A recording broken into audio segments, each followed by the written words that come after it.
حضرت سلیمان علیہ السلام نے کہا کہاں تھے؟ عرض کرنے لگا حضور میں ملک سبا گیا تھا، وہاں ایک عورت حکمرانی کرتی ہے، اس کا نام بلقیس ہے، بہت بڑے تخت پہ بیٹھتی ہے، 80 گز اس کا تخت لمبا ہے، 40 گز چوڑا ہے، اور شاید 80 مان کے 80 ٹن اس کا وزن ہے۔ تو حضور وہ سورج کو پوچھتے ہیں، حضرت سلیمان نے فوراً خط لکھا، فرمایا جا کے اسے میرا خط دے دو کہ یہاں تو کلمہ پڑھ کے ہماری فرما بردار بن جائے، ورنہ تیار ہو جائے، جو اللہ کے غیر کو پوچھتے ہیں ہم ان کے خلاف جنگ کریں گے۔ وہ جب لے کے گئے نا خط، یہ حدود گیا تو وہ میٹنگ کر رہی تھی، اس کے وزیر مشیر سارے بیٹھے تھے، اس نے جا کے خط پھینک دیا ملکہ بلقیس کی جھولی میں، اس نے خط پڑھا تو ڈر گئی، وزیروں کو بلایا۔ حضرت سلیمان، قرآن کہتا ہے حضرت سلیمان نے کہا تھا خط پھینک کے نا تو سائڈ پہ ہو کے سننا وہ کیا کہتا۔ بندوں کے لیے منع ہے، پرندوں کے لیے جائز ہے، بندوں کے لیے منع ہے سائڈ پہ ہو کے سننا، ہاں جس کی جاسوسی کی ڈیوٹی ہو، کفر کی جاسوسی، اس بندے کے لیے بھی جائز ہے۔ تو یہاں ایک تو وہ پرندے تھے، دوسرا کفر کی جاسوسی کر رہے تھے، سائڈ پہ ہو کے سننے لگے۔ تو ملکہ بلقیس کہنے لگی اب کیا کرنا ہے، یہ خط آیا ہے۔ وہ کہنے لگے ہم تیار ہیں، آپ حکم کریں، ہم لڑنے کو تیار ہیں، لڑیں گے۔ وہ کہنے لگی نہیں تیزی نہ دکھاؤ، قرآن مجید کہتا ہے کہ وہ کہنے لگی جب لڑائیاں ہوتی ہیں تو شہر تباہ ہوتے ہیں، ملک کھنڈر بن جاتے ہیں، لڑائی مسئلے کا حل نہیں ہے۔ انہوں نے کہا کہ میں نبی ہوں، ایک دفعہ آزما لیتے ہیں کہ نبی ہیں کہ نہیں، معاذ اللہ آزما لیتے ہیں۔ کہا کیسے؟ کہنے لگی تحفے تائے بیچتے ہیں، اگر مال پر دل للچا گیا تو پھر نبی نہیں بادشاہ ہے، اور اگر مال پر دل للچایا نہ تو پھر اللہ کے کامل بندے۔ یہ فرق اس نے اس وقت بیان کیا۔ اس نے 500 کنیزیں، 500 غلام، بڑے شاندار لباس پہنا کے، 500 گھوڑا بڑا تگڑا، اس کے اوپر مال و اسباب رکھ کے تیاری کرا کے حضرت سلیمان کی طرف بھیجا۔ ہدہد پہلے سے خبر لے کے آ گیا، حضور اس نے یہ پروگرام بنایا ہے۔ وہ جب آیا سارا کچھ، حضرت سلیمان دیکھ کے جلال میں آ گئے، فرمانے لگے اسے جا کے کہہ دو تو مجھے کیا تحفے بھیجے گی، میرے رب نے مجھے مالا مال فرمایا ہوا ہے، انہیں مالا مال کیا میرے مالک نے، جا اسے جا کے کہہ تو کیا تحفے دے گی۔ جب رب دیتا ہے تو پھر کوئی کمی نہ وہ نہیں چھوڑتا۔ بندے کیا دے سکتے ہیں، بندے تو بیچارے 10 دے کے تو 10 دن ان کی آنکھیں نہیں کھلتی۔ فرمایا جو اللہ نے جو دیا ہے کیا بات ہے اس کے دینے کی۔ تو فرمایا اسے کہو یا فرما بردار ہو کے آ جائے یا جنگ کے لیے تیار ہو جائے، ہم اسے اس کے شہر سے ذلیل کر کے نکال دیں گے۔ اس نے جا کے جب پیغام دیا تو اور ان لوگوں نے بھی آ کے بتایا کہ وہاں تو ہم عجیب منظر دیکھ کے آئے ہیں کہ جانور بھی ہاتھ باندھے کھڑے ہیں، وہاں تو جنات، سرکش جنات کھڑے، وہ بادشاہ نہیں وہ نبی ہیں، وہ جو 500 غلام اور 500 کنیزیں گئی تھی، حوال سنایا آ کے۔ تو ملکہ بلقیس نے پھر خط لکھا کہ میں فرما بردار ہو کے آ رہی ہوں، مانا کیا ہے میں کلمہ پڑھنے کے لیے آ رہی ہوں۔ تو حضرت سلیمان نے کہا بھئی اب اس طرح کرو، ذرا فرش بچھاؤ۔ انہوں نے فرش بچھایا، اس طرح کا کہ اوپر فرش تھا، نیچے مچھلیاں تیر رہی، لگ رہا تھا دریا ہے، ڈیوٹی لگا دی، جنات نے بچھا دیا۔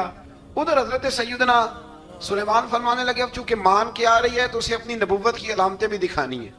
اس نے تخت بڑا شاندار بنوایا تھا، اور خواتین میں جو عادتیں خواتین والی ہوتی ہیں وہ جاتی نہیں، وہ 7 کمروں میں نا پیچھے اپنا تخت رکھ کے تو 7 دروازے بند کر کے آئی۔ اس زمانے میں ایک رواج تھا، وہ زلیخا نے بھی 7 دروازے مکفل کے ایک رواج تھا، ایک کمرہ، پھر کمرے کے پیچھے کمرہ، پھر اس کے پیچھے کمرہ، پھر اس کے پیچھے کمرہ، اور اس کو بڑے موٹے تالے لگائے جاتے تھے، اور فلسفہ یہ تھا کہ ایک تالا توڑے گا کوئی تو جب تک سپاہی آ جائیں گے، اور اگر اس کے توڑنے تک نہ آئے تو دوسرے کے توڑنے تک آ جائیں گے، اور اس کے توڑنے تک نہ آئے تو 7ویں تک تو آ جائیں گے۔ یہ ان لوگوں کا نفسیاتی معاملہ تھا، سوچ تھی۔ 7 کمروں میں مکفل کر کے نا وہ نکلی تو حضرت سلیمان علیہ السلام کہنے لگے بھئی مجھے اس کا تخت چاہیے اس کے آنے سے پہلے، اس کے آنے سے۔ اس واقعے کی کیا ضرورت تھی قرآن پاک میں، یہ کیا حاجت تھی، یہ تخت والی ساری بات قرآن نے کیوں بیان کی؟ پوچھیں آپ اپنے دل سے بھی اور انکار کرنے والے منکرین سے بھی، اس کی کیا ضرورت تھی؟ وہ جو کہتے ہیں جی ولی کی کرامت کی کیا ضرورت ہے، سیدھی سیدھی نماز پڑھو، روزہ رکھو، حج کرو، زکوٰۃ دو، تو پوچھو ان سے ایک سورت نمل کے اندر اس ساری تفصیل کی کیا ضرورت تھی؟ ختم ہو گئی جب وہ کلمہ جو پڑھ رہی ہے، تو پھر اس سارے واقعے کو رب کیوں بیان فرماتا ہے؟ حضرت سیدنا سلیمان فرمانے لگے تخت چاہیے، اور چاہیے اس کے آنے سے پہلے۔ قال عفریت من الجن، جنوں میں سے ایک بہت بڑا جن بولا، کہنے لگا حضور آپ کا یہ تخت برخاست ہونے سے پہلے لے آؤں گا۔ یہ جو آپ میٹنگ کر رہے ہیں نا،